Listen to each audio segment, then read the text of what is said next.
2022년 3월 2일 세계 최초로 설립된 에너지 분야 특성화대학 켄텍은 100여 명의 신입생과 함께 신기술 에너지 분야라는 블루오션으로 힘차게 출항했습니다. 망망대해로 나선 콜럼버스가 새로운 항로를 개척하고 해도를 만들어야 했던 것처럼 켄텍의 신입생들 역시 새롭고 혁신적인 패러다임으로 에너지 분야의 새로운 지평을 열어나가야 하는 바, 켄텍의 교수님들은 대학과 교육의 역할을 고민하며 에너지버스 프로젝트를 기획했습니다.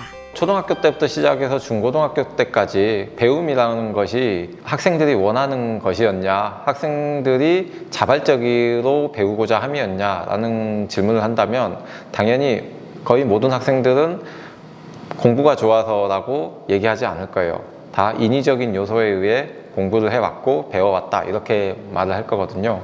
하지만 이것은 진정한 배움이 아니고요. 어느 누구에게도 행복을 가져다 줄 수 있는 방법이 아닙니다. 에너지버스에서 추구하고자 했던 것은 우리 켄텍에서 추구하고자 하는 교육 철학인데요. 즐겁게 게임을 하면서 에너지라는 학문에 대해서 간단히 배워보자라는 것이 핵심이었습니다. 에너지버스 프로젝트는 켄텍의 교수님 3분이 신입생들을 위해 제작한 보드게임입니다. 에너지버스란 에너지와 유니버스의 합성어로 켄텍의 5가지 트랙, 에너지 AI, 에너지 신소재, 차세대 그리드, 수소에너지, 환경 기후 기술에 대한 다양한 연구 토픽, 상용화하려는 기술들, 궁극적으로 이뤄내려는 기술들을 한자리에 모아놓았습니다. 이 게임은 커다란 지도를 중심에 두고 6팀이 둘러앉은 채로 진행되는데 플레이어들은 차례대로 주사위를 던지며 새로운 영토를 개척하거나 새로운 기술을 배우고 기술을 거래하거나 뺏습니다. 그 과정에서 학생들은 에너지 공학 분야의 전반적인 이슈와 기술들을 즐겁게 살펴보고 익힐 수 있게 됩니다. 에너지버스 프로젝트는 신입생 오리엔테이션에서 첫 선을 보였는데 게임을 진행하는 과정에서 다양한 개선 사항이 발견됐습니다. 이에 아쉬움을 느꼈던 학생 몇몇이 교수님을 찾아가 개선을 위한 아이디어를 내놓는 과정에서 학생들 주도로 에너지버스 프로젝트 개선 작업이 이루어지기 시작했습니다. 에너지 카드라든지 그러한 요소가 정말 다양하게 있어서 게임보다는 공부를 하는 느낌이었고, 게임도 처음에 틀이 잘 잡혀있지 않아서 이제 게임과는 좀 동떨어진 느낌이었고 서로 공부를 열심히 했고, 그 밖에도 이제 여러 가지 허점들이 많이 있었는데, 가장 큰 문제점은 게임의 취지나 의도, 진행 이런 건 다 좋았는데 한 가지 아쉬운 점이 있었다면 어떤 스토리가 없었다는 점입니다. 그래서 저희가 이 게임에 좀 알맞는 스토리를 새로 만들어서 발전된 게임에 조금 집어넣어주는 게, 교수님들이 제작한 초안과 구분하기 위해 학생들은 자신들이 개선한 작업물을 에너지버스 프로젝트 1.5로 불렀습니다. 이 개선 작업에는 총 6명의 학생이 참여를 했는데 이들은 2달 남짓한 여름방학 동안 학교에 머무르며 주기적으로 만나 개선 작업에 매진했습니다. 무엇보다 학생들은 이 프로젝트의 본질과 목적에 대해 치열하게 고민하고 토론했습니다. 그 과정에서 지구온난화와 해수면 상승이라는 세부 시나리오가 게임에 추가됐습니다. 원래 에너지버스 보드게임은 한 문명이 남고 다른 문명이 모두 멸망할 때까지 진행하는 게임이었는데요. 신입생 OT에서 서로의 친밀감을 형성하는데 과연 얼마나 도움이 될까라는 생각에 팀 내에서의 공동된 목표를 만드는 게 좋을 것 같다는 생각이 들었고, 그 목표가 바로 기온이 올라가는 것을 우리의 기술로 막아보자 라는 공동의 목표를 위해서 그런 시나리오를 넣었던 것 같습니다. 게임에 참여한 플레이어들은 각자 화력, 풍력, 태양력, 원자력 발전소를 선택하여 건설하고 운용하게 되는데, 이때 화력 발전소는 에너지버스의 평균 온도를 상승시키고 풍력이나 태양력, 원자력 발전소는 평균 온도를 낮춥니다. 게임 맵의 온도가 0.5도 상승할 때마다 맵의 최외곽부터 물이 차오르고 침수된 건물과 유닛이 파괴되는데, 플레이어들은 협동하여 에너지버스의 평균 온도를 14도 이하로 낮춰 세계를 구할 수도 있고, 혹은 각자 승리를 위해 지나치게 화석연료를 사용해 평균 온도를 21도 이상으로 넘겨 세계를 멸망시킬 수도 있습니다. 이 과정에서 참여자들은 자연스럽게 지구 온난화와 해수면 상승에 대한 경각심을 갖게 됩니다. 시나리오를 통해서 다른 이 게임을 플레이하는 플레이어들에게 메시지를 주고 전달해주고 싶었단 말이에요. 이 화력 발전을 함으로써 물이 올라가고, 물이 올라가면 맵이 좁혀져 나가니까 또 중앙으로 진출하게 되고, 또 그 과정에서 생기는 마찰, 그리고 결국 평화적 협력을 통해서 우리 이 에너지벌스 맵에서 평화를 이루었다, 이런 메시지를 담고 싶었단 말이에요. 팀원들은 시나리오를 고도화시키는 동시에 복잡했던 게임 요소들을 과감히 단순화했는데요. 이는 에너지버스 프로젝트를 보다 게임답게 만들어 플레이어들이 게임을 직관적으로 파악하고 쾌적하게 즐길 수 있도록 할 필요가 있다는 고민의 결과였습니다. 먼저 복잡하게 설계됐던 풍력, 태양광, 원자력의 테크트리를 크게 단순화시켰습니다.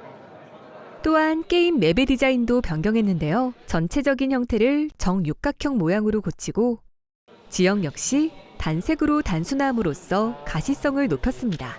에너지벌스 1.0은 저희가 배우게 될 앞으로의 미래 기술과 아니면 지금까지 연구되어 왔던 그런 기술들을 기술 트리로 제작하셔서 그걸 하나하나 우리가 연구하면 그 연구를 통해서 저희가 할 수 있는 행동들이 늘어났었는데, 그 기술과 저희가 할 수 있는 행동의 연관성이 너무 명확하지 않아서, 그래서 저희는 기술 트리를 단순화시키려고 노력했습니다.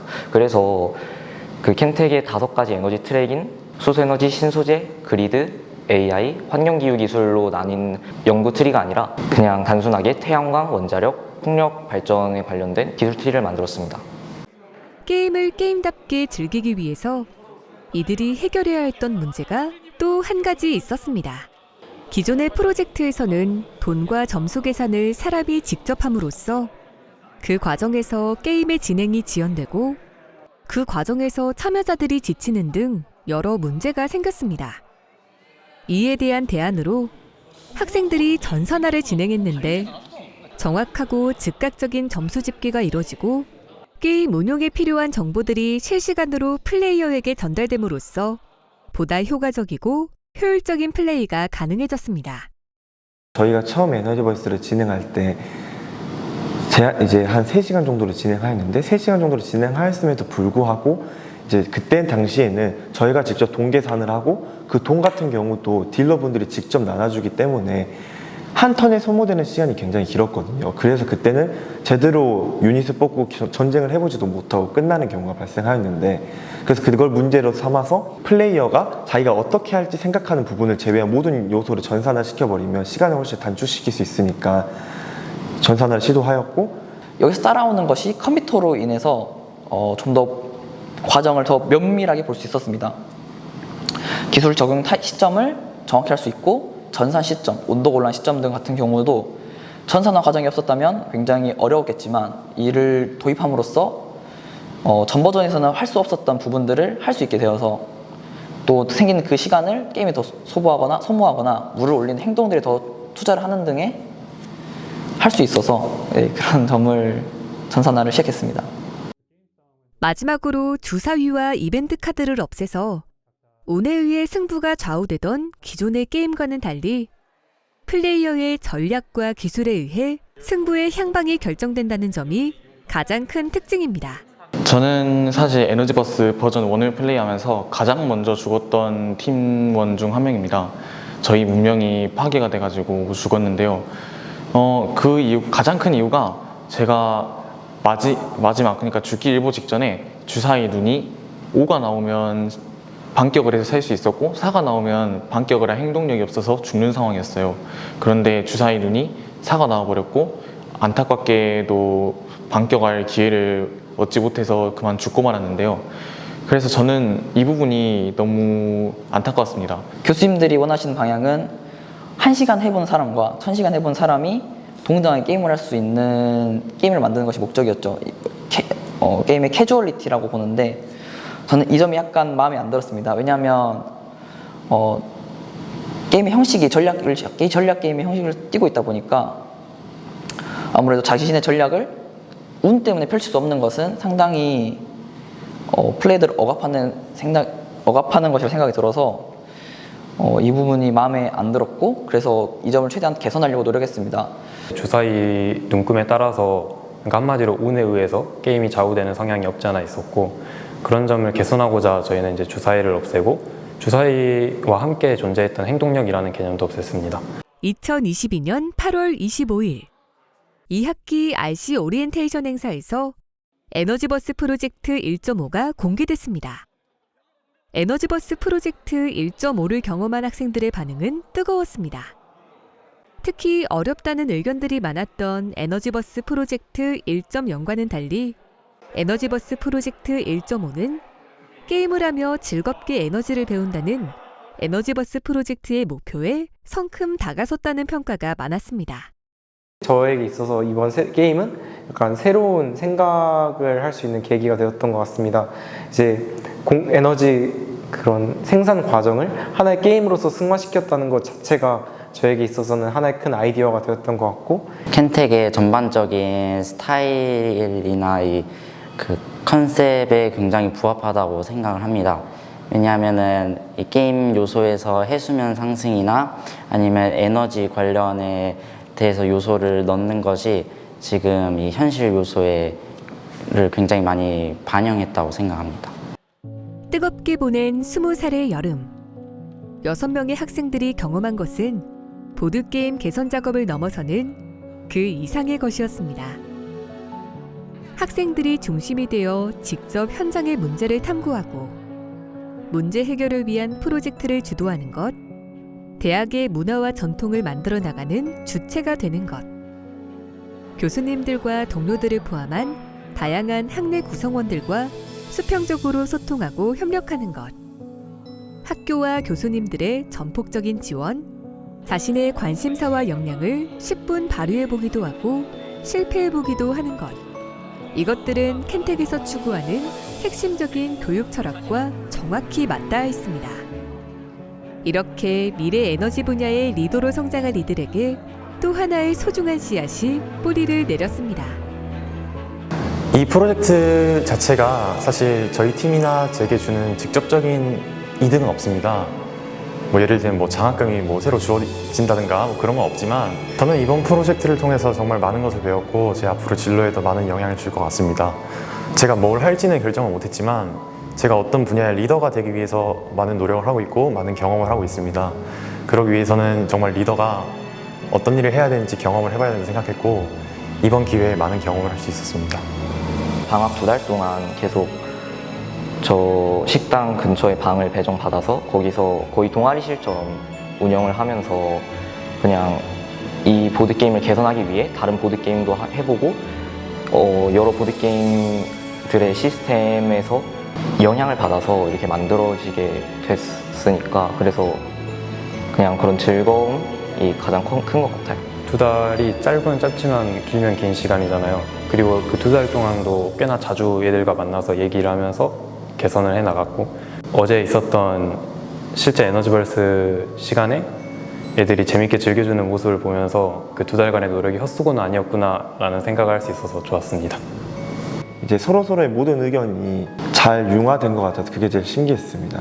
특히 애들이 말할 때 서로 자신의 의견을 말할 때 이제 상대방의 의견도 인정해주고 이해하려고 노력한 다음에 그런데 이런 문제점이 있으니까 이렇게 하는 건 어떨까 이렇게 말하고 그걸 들은 사람들도 기분 나빠하지 않고 서로가 서로의 의견이 타당한지를 이제 생각해 나가는 과정이 좀 인상 깊었던 것 같습니다. 가장 확실하게 얻은 것은 이 MVP라는 이 과정이 굉장히 효율적이라는 걸 알았고요. 미네르바 수업에서 봤을 때는 그냥 그런 게 있구나 정도였는데 실제로 그냥 탁상 공론처럼 이야기만 하는 것보다 직접 플레이를 해보고 개선점을 찾아 나가가는 과정이 시간적으로도 또 질적으로도 더 좋다는 사실을 발견하게 되었습니다. 또 이 RC에서 이런 에너지벌스 프로젝트를 하면서 내가 원하면 또 친구들을 모아서 팀을 맺어서 교수님께 말씀드리면 충분히 이를 개선할 수 있도록 도움을 주신다는 것을 알게 되어서 나중에 또 다른 기회가 온다면, 또 이런 친구들 모일 수 있는 기회가 온다면 다른 걸 할 수 있겠다는 생각도 갖게 되었습니다. 2달 동안 이렇게 친구들이랑 모여서 어떤 공통의 주제를 가지고 이야기를 많이 나누고 하는 게 얼마나 소중한 경험이겠는가. 우리가 만든 게임은 충분히 완결성 있게 만들어졌고 또 아주 멋진 작품임에 틀림없으니까 자신감을 갖고 그냥 이 활동 자체로의 의미를 가지자라고 했던 게 상당히 기억에 남습니다. 왜냐하면 완성도나 만족도는 남에게서 정의되는 게 아니라 자신으로부터 나오는 거니까요. 네. 현직에서 이제 재밌게 즐겨주셨다면 저희도 정말 감사하고, 그다음에 앞으로도 이제 내년에도 또 발전시킬 수 있는 사람들이 새로 들어왔으면 좋겠고, 그다음에 앞으로도 이제 재밌게 게임했으면 좋겠고, 저희한테도, 저희가 아니죠, 이 친구들한테 큰 박수 부탁드리겠습니다. 에너지버스 프로젝트 1.5를 통해 에너지버스 프로젝트는 이제 진정한 출발선에 섰습니다.